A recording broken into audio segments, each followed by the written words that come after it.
اعوذ باللہ من الشیطان الرجیم بسم اللہ الرحمن الرحیم یا صاحب الجمال و یا سید البشر من وجهك المنیر لقد نور القمر لا يمكن الثناء كما كان حقه بعد از خدا بزرگ توئے قصہ مختصر جزا اللہ عنا سیدنا و مولانا محمد صلی اللہ علیہ وآلہ وسلم ما هو اہلہ یا رب لک الحمد کما ينبغی لجلال وجہک وعظیم سلطانک رب اشرح لی صدری ویسر لی امری واحلل عقدۃ من لسانی یفقہوا قولی رب زدنی علما رب زدنی علما رب زدنی علما۔ السلام علیکم ورحمۃ اللہ وبرکاتہ۔ میں حافظہ افرا جاوید اسلام آپ سب لوگوں سے مخاطب ہوں۔ اپنے یوٹیوب چینل انفینٹ اسلام میں آپ سب لوگوں کو خوش آمدید کہتی ہوں اور امید کرتی ہوں آپ سب لوگ خیریت سے ہوں گے، زندگی پرسکون پر اطمینان اور ایمان بالخیر گزر رہی ہوگی۔ سورۃ البقرہ کا ترجمہ کنز العرفان، اور ہمارا پہلا سپارہ مکمل ہو چکا۔ آج سے الحمدللہ آج ہم دوسرے سپارے کا باقاعدہ آغاز کریں گے۔ اللہ سے دعا ہے کہ اللہ میری زبان پر حق بات کو جاری فرمائے۔ سورۃ البقرہ پارہ نمبر 2 کی آغازاً پہلی آیت، لیکن سورۃ البقرہ کی 142ویں آیت میں اللہ تبارک و تعالیٰ ارشاد فرماتا ہے: اب بے وقوف لوگ کہیں گے ان مسلمانوں کو ان کے اس قبلہ سے کس نے پھیر دیا جس پر یہ پہلے تھے؟ تم فرما دو مشرق و مغرب سب اللہ ہی کا ہے، وہ جسے چاہتا ہے سیدھے راستے کی طرف ہدایت دے دیتا ہے۔ اس آیت میں تبدیلی قبلہ کا ذکر ہے۔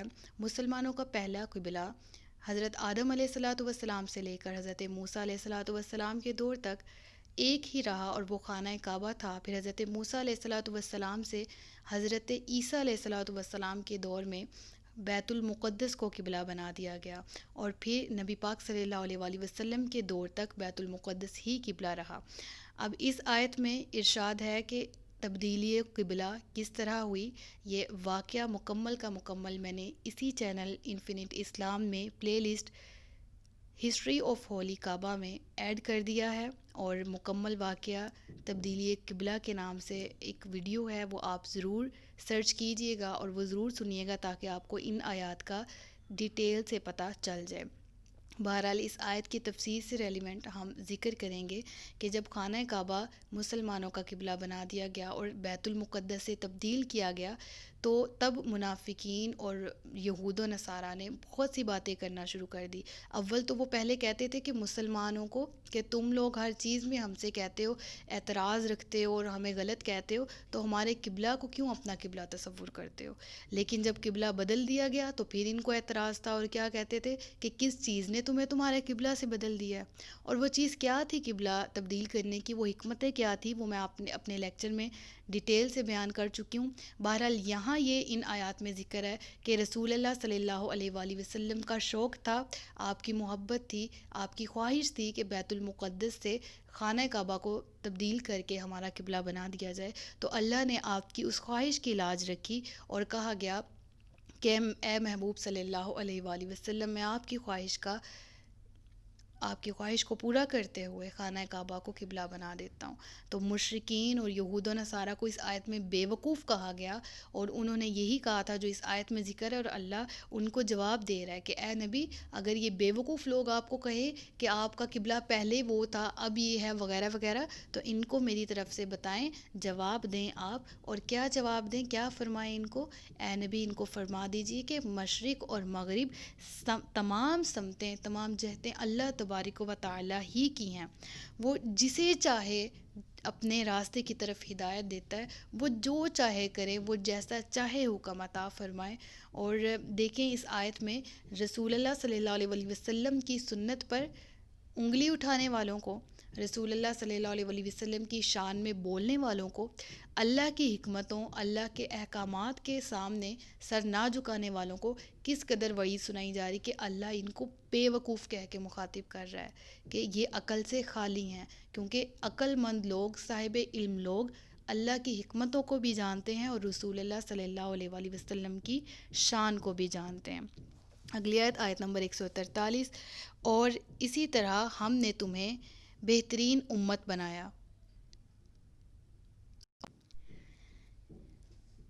اور اسی طرح ہم نے تمہیں بہترین امت بنایا تاکہ تم لوگوں پر گواہ بنو اور یہ رسول تمہارے نگہبانوں گواہ ہوں۔ اور اے حبیب، تم پہلے جس قبلہ پر تھے ہم نے وہ اسی لیے مقرر کیا تھا تاکہ دیکھے کون رسول کی پیروی کرتا ہے اور کون الٹے پاؤں پھر جاتا ہے۔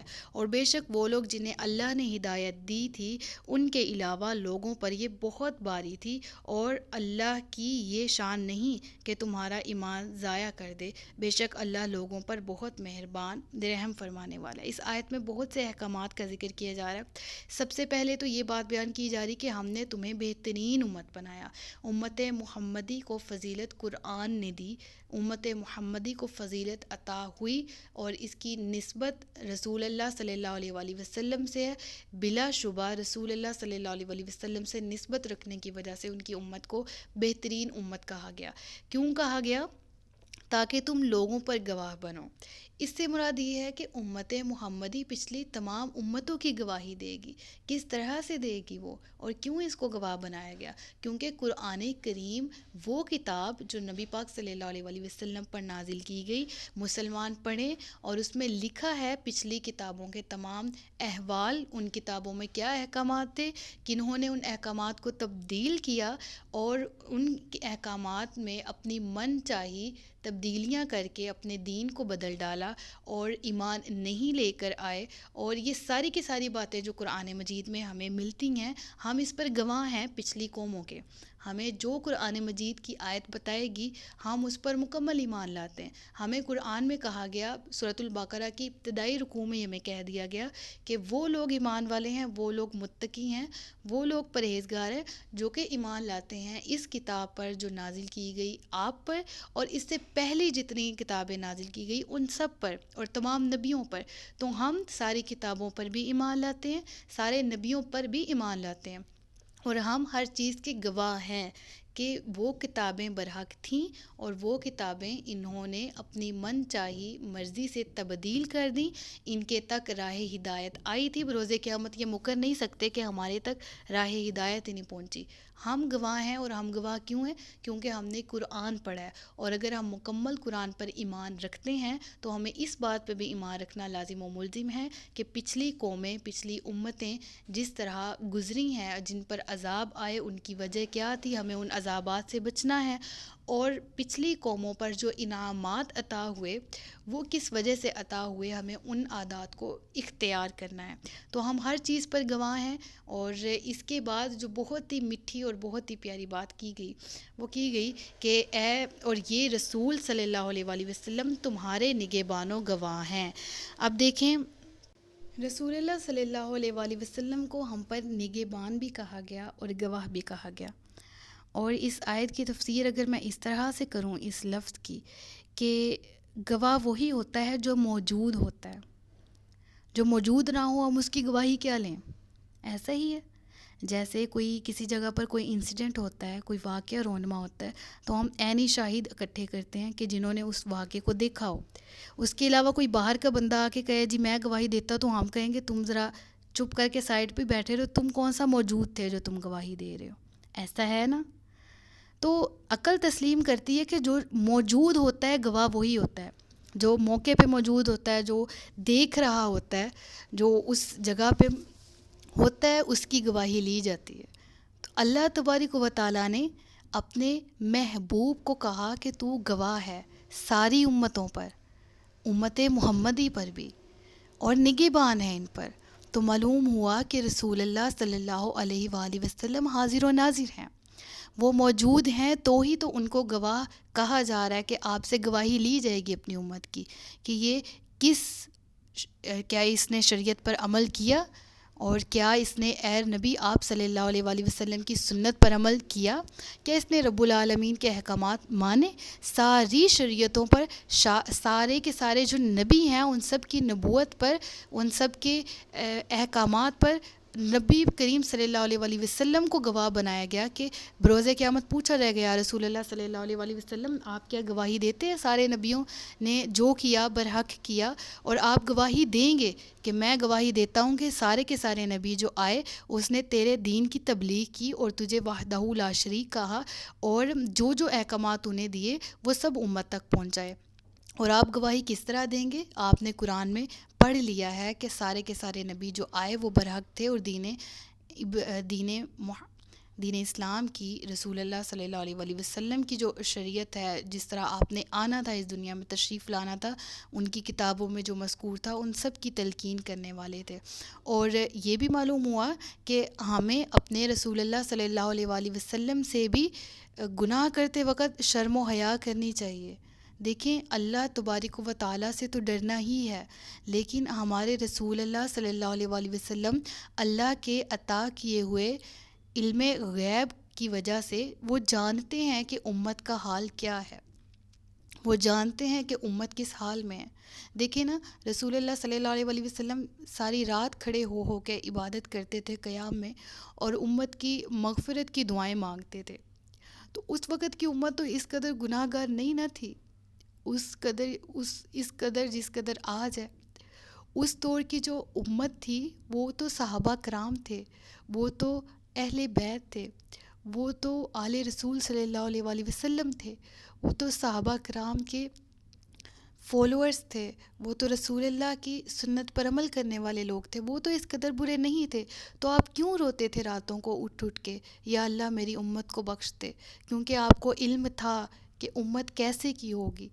امت شرمندہ ہے اپنے رسول سے، امت اپنے نبی کریم صلی اللہ علیہ وآلہ وسلم سے محبت کرتی ہے، اور امت کہتی ہے یا رسول اللہ بچا لیجئے، ہمیں اس فتنے سے بچا لیجئے دور حاضر کے، ہمیں اپنی محبت عطا کر دیجئے، ہمیں اپنا قرب عطا کر دیجئے۔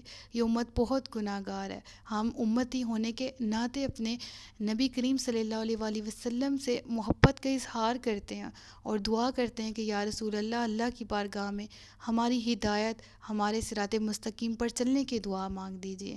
اور بے شک اللہ نے جب قرآن میں آپ کو حاضر و ناظر کہا ہے، آپ کو گواہ کہا ہے، تو بے شک رسول اللہ صلی اللہ علیہ وآلہ وسلم گواہ ہیں، حاضر ہیں، اور ہمیں یہ عقیدہ بھی رکھنا ہے۔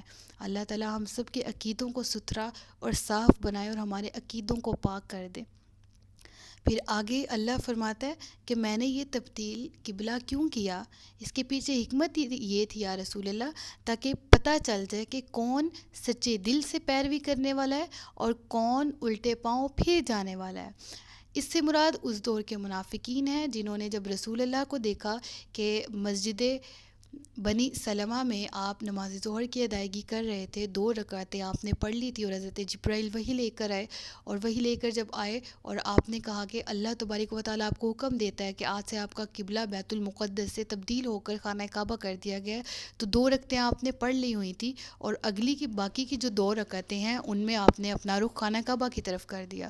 تو جو مسلمان تھے وہ آپ کی پیروی میں فوراً مڑ گئے، اور بعض لوگ جو ہیں انہوں نے سوالات جوابات اٹھانا شروع کر دیے۔ تو اللہ فرماتا ہے کہ میں نے یہ کیا ہی اس لیے تھا کہ دیکھوں کہ میرے نبی کی پیروی کون کرتا ہے، اور میرے نبی کی سنت پر سوال کون اٹھاتا ہے۔ تو ایسا ہی ہوا، حق اور باطل اس وقت واضح ہو گیا، مومنین اور منافقین کی پہچان کرا دی گئی۔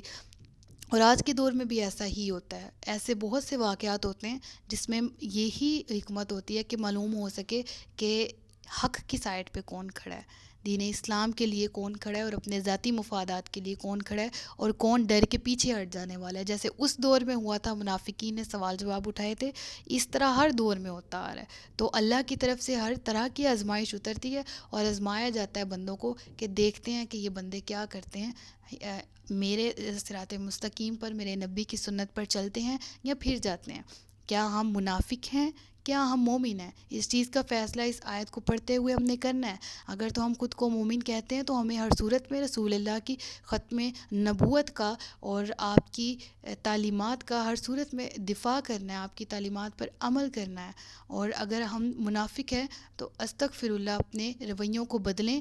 اگر کلمہ پڑھنے والے ہیں تو پھر دلوں کو پاک صاف رکھ کے رسول اللہ کی عظمت کی واہ واہ، اور آپ علیہ الصلوۃ والسلام، آپ صلی اللہ علیہ وآلہ وسلم کی عظمت بیان کیا کریں، لوگوں کے درمیان بیٹھ کے ان کی عظمت بیان کیا کریں۔ نماز کے دوران جس طرح درود ابراہیمی کی شکل میں ہمیں ان کی عظمت بیان کرنے کا ذکر کیا، اور رسول اللہ صلی اللہ علیہ وآلہ وسلم حاضر ہیں۔ اس چیز کا اگر میں ایک اور پوائنٹ آپ کو بتاؤں کہ ہم اسی کو سلام کرتے ہیں نا جو موجود ہو، السلام علیکم ورحمۃ اللہ وبرکاتہ کہتے ہیں نا، جو ہمارے سامنے آئی یا ہم کسی کے سامنے جائیں.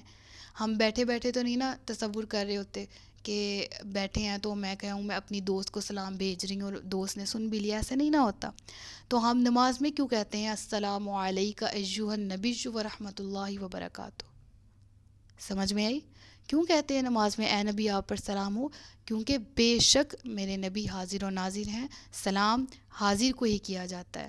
اور پھر اگر ہم اول کلمے کا ترجمہ دیکھیں تو ترجمہ بہت خوبصورت ہے. لا الہ الا اللہ محمد رسول اللہ. اللہ کے سوا کوئی عبادت کے لائق نہیں اور محمد صلی اللہ علیہ وآلہ وسلم اللہ کے رسول ہیں. رسول ہیں، رسول تھے نہیں، رسول ہیں یعنی موجود ہیں. سبحان اللہ. اور عقیدہ اپنا یہی رکھیں. پھر یہی بات آ جاتی کہ ان لوگوں کے لیے یہ بہت باری تھا جن کے دلوں میں نفاق تھا، اور اللہ ہی کی یہ شان نہیں کہ تمہارا ایمان ضائع کر دے، بے شک اللہ لوگوں پر بہت مہربان.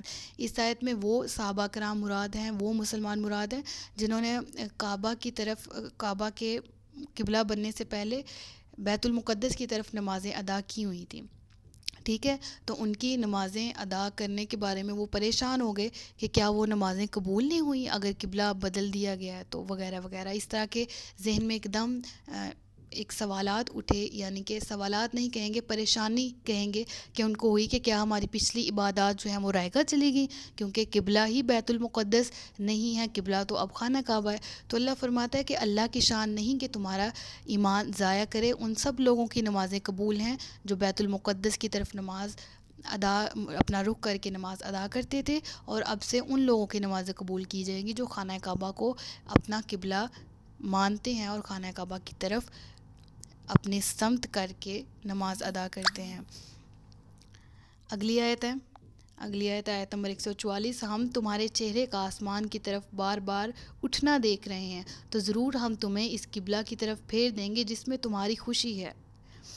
تو ابھی اپنا چہرہ مسجد حرام کی طرف پھیر دو، اور اے مسلمانوں تم جہاں کہیں ہو اپنا منہ اسی کی طرف کر لو، اور بے شک وہ لوگ جنہیں کتاب عطا کی گئی ہے وہ ضرور جانتے ہیں کہ یہ تبدیلی ان کے رب کی طرف سے حق ہے، اور اللہ ان کے اعمال سے بے خبر نہیں ہے. سبحان اللہ.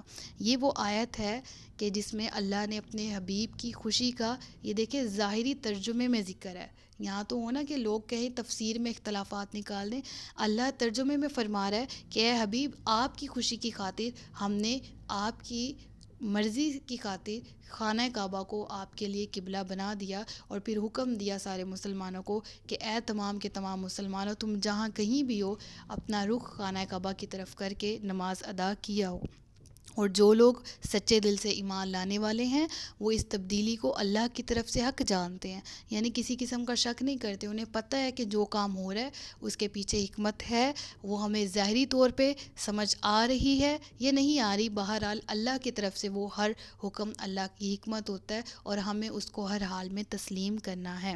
اور اللہ فرماتا ہے کہ میں تمہارے اعمال سے بے خبر نہیں ہوں، یعنی تمہارے اخلاص، تمہارے تقویٰ، تمہاری نیکی کو دیکھ رہا ہوں. اگر اس میں دکھاوا ہے تو بھی مجھے علم ہے، اور اگر اس میں اخلاص ہے تو بھی علم ہے.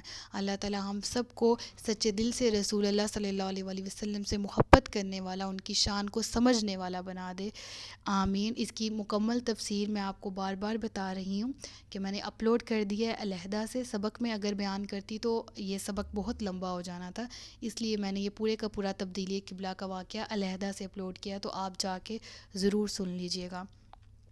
اگلی آیت نمبر 145. اور اگر تم ان کتابیوں کے پاس ہر نشانی لے آؤ تو بھی وہ تمہارے قبلہ کی پیروی نہ کریں گے، اور نہ تم ان کے قبلہ کی پیروی کرو، اور وہ آپس میں بھی ایک دوسرے کے قبلہ کے تابع نہیں ہیں. اور اے سننے والے اگر تیرے پاس علم آ جانے کے بعد تو ان کی خواہشوں پر چلا تو اس وقت تو ضرور زیادتی کرنے والوں میں سے ہوگا. تو معلوم ہوا کہ اللہ تبارک و تعالیٰ کہہ رہا ہے یہ تو خود آپس میں ایک دوسرے کے نہیں ہیں، یہ تو خود اپنے قبلوں کے بارے میں جھگڑتے ہیں آپس میں، اور پھر آپ سے بھی بحث کر رہے ہیں کہ آپ ان کے قبلہ کی پیروی کر دیں. تو بلا شبہ محبوب آپ کے لیے یہ محال ہے کہ آپ اپنے قبلہ کو چھوڑ کر ان کے قبلہ کی پیروی کریں. تو آپ خانہ کعبہ کی طرف نمازیں جاری رکھیں اپنا رخ کر کے، اپنا رخ انور کر کے، اور ان کتابیوں کو جتنا مرضی منانے کی کوشش کر لیں، جتنا مرضی ان کے پاس کسی بھی قسم کی نشانی لے جائیں، یہ بہرحال ایمان لانے والے نہیں ہیں، کیونکہ یہ جان بوجھ کر کتاب اللہ میں، دین اللہ میں، دین اسلام میں جان بوجھ کر ٹیڑھا پن تلاش کرتے ہیں اور ٹیڑھا پن نکالتے ہیں آیات میں، تاکہ ان کو ایمان نہ لانا پڑے۔ تو جب ان کی نیت ہی ایسی ہے تو پھر ایسے لوگوں پر ہدایت کے راستے بند کر دیے گئے۔ اور پھر اے سننے والے، مراد سارے کے سارے مسلمان ہیں، کیا کہا جا رہا ہے کہ اگر علم آ جانے کے بعد بھی تو ان کی خواہشات پر چلا، قرآن کریم کا علم حاصل ہونے کے باوجود بھی، دین اسلام کا درس، دین اسلام کو سیکھنے کے باوجود بھی، کلمہ پڑھنے کے باوجود بھی اگر دل میں کسی بھی قسم کی محبت ہے یہود و نصارہ سے ریلیٹڈ، ان سے مشابہت اختیار کرنا، دماغی طور پر، جسمانی طور پر، لباس کے طور پر ان کو آئیڈیل سمجھنا، تو یہ سب کچھ اللہ کیا فرما رہا ہے کہ علم آ جانے کے باوجود اگر تو ان کی خواہشات پر چلا تو اس وقت تو ضرور زیادتی کرنے والوں میں سے ہوگا۔ اس دور کی اگر بات کی جائے تو ضرور خانہ کعبہ ہی مراد ہے کہ خانہ کعبہ پر ہی اپنا رخ کریں، اسی سمت میں نماز ادا کریں۔ اگر اس کے باوجود اگر سمت بدلی تو یہ ضرور زیادتی ہوگی، اور یہ کس پر ہوگی؟ دین اسلام پر بالکل بھی نہیں، یہ تمہاری اپنی ہی ذات پر زیادتی ہوگی کہ تم اپنے ساتھ خود برا کرو گے۔ اگلی آیت ہے آیت نمبر 146، اور وہ لوگ جنہیں ہم نے کتاب عطا فرمائی ہے وہ اس نبی کو ایسا پہچانتے ہیں جیسے وہ اپنے بیٹوں کو پہچانتے ہیں، اور بے شک ان میں ایک گروہ جان بوجھ کر حق چھپاتے ہیں۔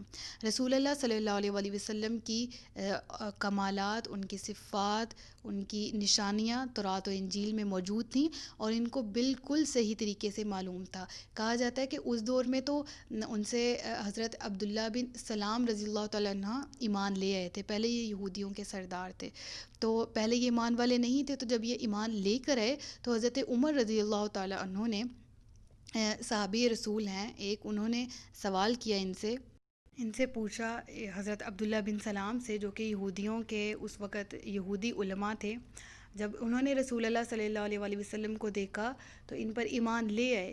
کیوں لے کر آئے؟ کیونکہ حضرت عمر نے بھی پوچھا کہ آپ اس آیت کی تفصیل کس طرح سے بیان کریں گے، تو حضرت عبداللہ بن سلام رضی اللہ تعالیٰ عنہ نے فرمایا کہ بلا شبہ ہم حضرت محمد صلی اللہ علیہ وآلہ وسلم کی اس قدر نشانیاں اپنی کتابوں میں پڑھ چکے تھے کہ ہمارے لیے اپنے بیٹوں کو پہچاننا زیادہ مشکل ہے، ہم رسول اللہ کو بہت آسانی سے پہچان سکتے تھے۔ اور جب میں نے رسول اللہ صلی اللہ علیہ وآلہ وسلم کو دیکھا، جب معلوم ہوا کہ محمد صلی اللہ علیہ وآلہ وسلم نے اعلان نبوت کیا ہے، تو میں ایمان لے آیا، کیونکہ دل میں کسی بھی قسم کا شک نہیں تھا کہ بلا شبہ ہمیں سارا پتہ تھا، وہی نشانیاں اس شخصیت میں پائی جاتی تھی جو ہم اپنی کتابوں میں پڑھ چکے ہیں۔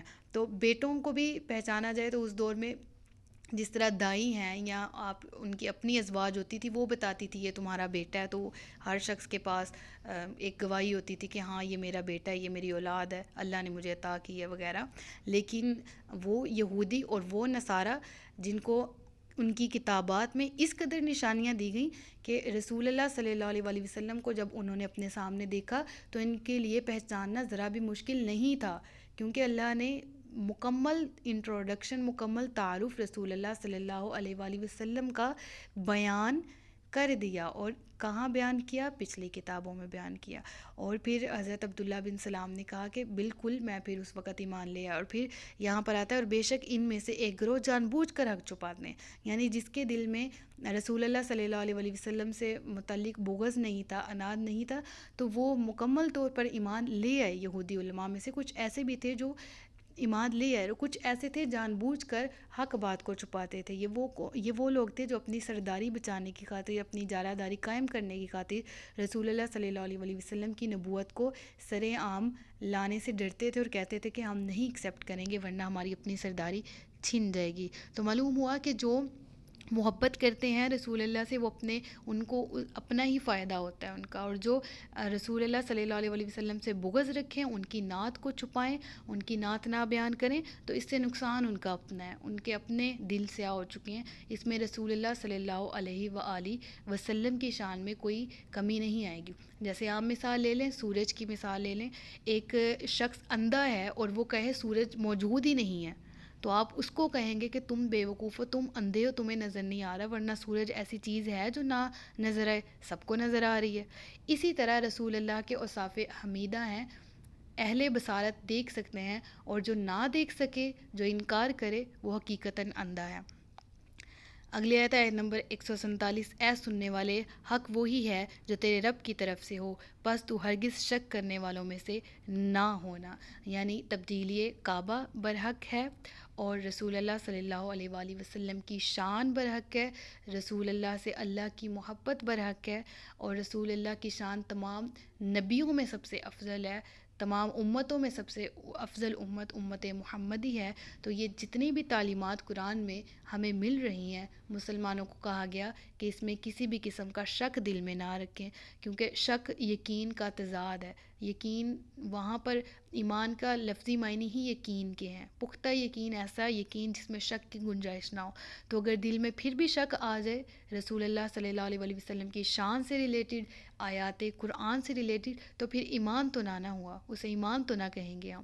تو اگر پختہ ایمان والے بننا ہے تو آپ کے اوصاف حمیدہ کو، قرآن مجید کو مکمل طور پر تسلیم کرنا ہے، اور اللہ تبارک و تعالیٰ سے ہدایت کی دعا کرتے رہنا ہے۔